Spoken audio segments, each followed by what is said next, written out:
all, I'm gonna give the best dating advice I've ever learned, right? This is advice that was never told to me, right? This is the greatest advice that I've ever learned the hard way. Or at least this is the greatest advice that I've learned in, like, this summer, right?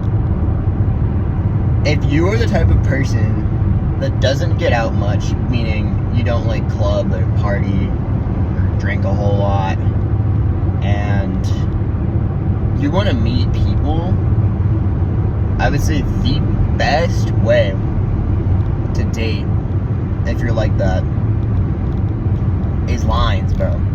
Lines. That's the word, lines. What I mean by that is, every time you are waiting in a line for anything, that is an opportunity to start a conversation, right? I don't care how scared you are, you're gonna have to talk to a person if you want. I mean, you don't have to talk to a person, but like, I would say in like 99% of the circumstances I've talked to people in a line, it's a positive experience, right? Because we're all just like waiting. I'll give you like an example. I'll give you several good examples. Fuck it.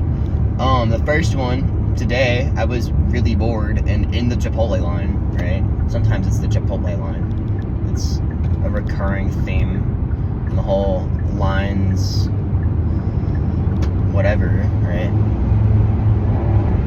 And there's this adorable looking girl behind me, right? She looked around my age, and I was like, fuck it, I'll talk to her, because why not, right? And that's kind of like the mindset that you have to have. Like, you have to be like, I mean, the vast majority of the time it works best when they're, number one, your age. Do not talk to someone like that when they're too old or too young, because in both ways it gets really weird. Number two, it's a lot better when they're by themselves, because it shows independence and confidence, and it shows that, like, if they're like with a friend and they're like giggling and shit, it's like weird, because like I don't want to have to like juggle two people while they're like both judging me. It's just not fun, right? A lot higher likelihood with if you're talking to one person. So we were in a line. I was like, the best conversation starter if you're in line is talk about what you're in line about, right? Like, for example, even though I go to Chipotle a fuck ton, right? Excuse my language, but that's the truth. I do go to Chipotle a little bit too much, right? Basically ask, like, hey, what do you usually get? I haven't been here in a while, right? That's like my usual conversation starter if I'm in like a restaurant line. Hey, what do you usually get here? I haven't been here in a while, right? And the vast majority of the time they're gonna tell you, like, pretty much down to the detail what they're getting, because they have nothing to lose by telling you, right? And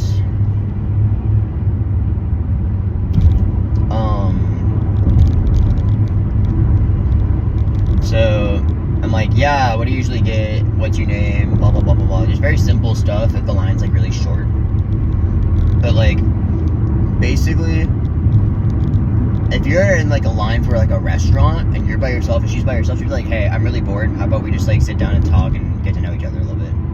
Sometimes they're gonna be like, sure. Sometimes they're gonna be like, oh, I have a boyfriend. And sometimes they're gonna be like, nah, I'm whatever. Those are like the three responses you're gonna get. If you get like a no, just like get over it, bro.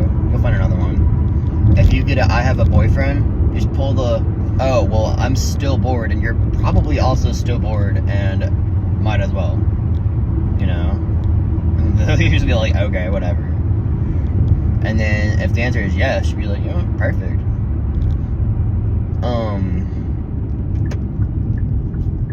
And then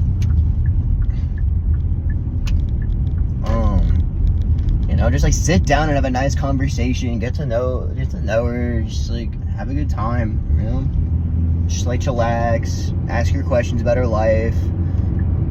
If she asks you about your life, it's even better. I don't know, this girl was super cute, but she had a boyfriend. But it is what it is. It's good practice, you know? Like, she was very smiley, very giggly, very, I want to show you this thing. She's very happy to be there, and I really appreciated that. Because I don't get the type of vibe very often, and it's a good vibe to be around, you know? Like, that's the type of person I want to, like, marry one day. The type of person that's, like, bubbly and happy to be there. You know what I mean? Because they're just, like, contributing positively to the conversation. And I don't like doing all the heavy lifting in a conversation, and it's kind of annoying. Yeah. Just kind of, like, do all of that, and then if you want to keep talking to her, you know, get her contact. You know, if you don't have social media, ask for her phone number. You know what I mean? And always plug it into her phone and say her name / your name from insert place you were, because it shows you a reminder of, oh, it is this person we met at this place, and it shows them a reminder, this is your name and we met at this place, right? So if you text them like a week later out of the blue, they know where you were, right? They have they have your name and they know where y'all met, so they have like a very clear idea of who this person is, right? And it's not weird because she's technically the first person texting you because you did it on her phone, right? That last part's a little questionable, but it is what it is. But this technique that I made for myself has worked a lot this summer. Like a weirdly high amount this summer. I'd say about 5% of the lines I get in, maybe a little bit more than 5%, maybe 10%. I meet someone in the line, right? And I'd say about 30% of the time you meet someone in a line, you can, you know, and you can make it into a date right then and there, you know? Like, it is the easiest first date idea ever. Meet them at the date without them even knowing it's a date in the first place, you know what I mean? And then you just be like, you know, like, after you already know them a little, that's already your second date. That's easy, right? But it doesn't just have to be at restaurants or drive-thrus. Drive-thrus I've worked to a lesser extent, obviously, because there's only one or maybe two people that you have the opportunity to talk to in a drive-thru. You know, the person you're giving the money to and the person that's handing the food to you, which could be different, same people regardless, or depending on the restaurant. Which happened last week, which is great. Like amusement park rides, or just like, I don't know, like wherever the fuck, the DMV? I don't know. Usually there's just a bunch of ugly people at the DMV, but that's just my experience. Or maybe like the post office if you're into like sending letters and shit. I don't know, but like the one that works the best is definitely restaurants for me.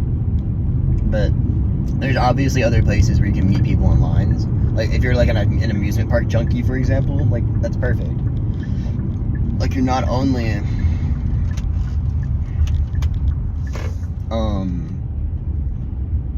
like if you're an amusement park junkie, you're not only like sharing the experience of being in the line, you're sharing the experience of being on the ride, right? Wait a second. And that's a great conversation starter, you know? Like, is this your first time here? Is this your favorite ride? How long you know what I mean? It's not difficult. I mean, at first it's difficult, for sure, because talking is hard. When we live in a culture where talking is discouraged because the elites want us to isolate and cope, right?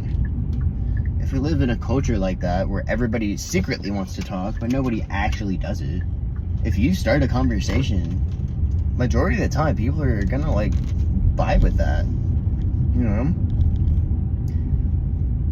And I've never gotten in trouble for starting a conversation in public like that. I don't know, like, obviously you're gonna get rejected a lot, but that's just part of the process. It's getting your reps in. Like, if you want to date, you gotta start talking to people. Unless you want to get on the dating apps. And if you're good looking enough to make dating apps work, good for you. But, like, I am just not tall enough to get away with that. You know what I mean? Like, I'd put on a dating app like I'm 5'9", right? And, I mean, obviously there's more to dating than just being in lines, right? There's you gotta have some cool hobbies you can talk about. You gotta have something you're looking forward to. Something that you believe in. Something that you support. Something that you're trying really hard to do or whatever to, make the conversation flow. You can't just be like, oh yeah, I play Geometry Dash like 50 hours a week and that's all I do. Because people that don't play that are gonna be like, oh, that's weird as fuck, right? So I stopped doing that and actually started doing real world things like going to the gym and climbing and doing my youth group stuff and hiking and hanging out with my roommates and playing with my dog and all this shit, right? And it works. It does the job. But yeah, that is my best dating advice. Lines. Remember, lines. Lines are the way to success in the dating market in 2024. And I'm entirely convinced of that fact because of how my summer has gone. Thank you.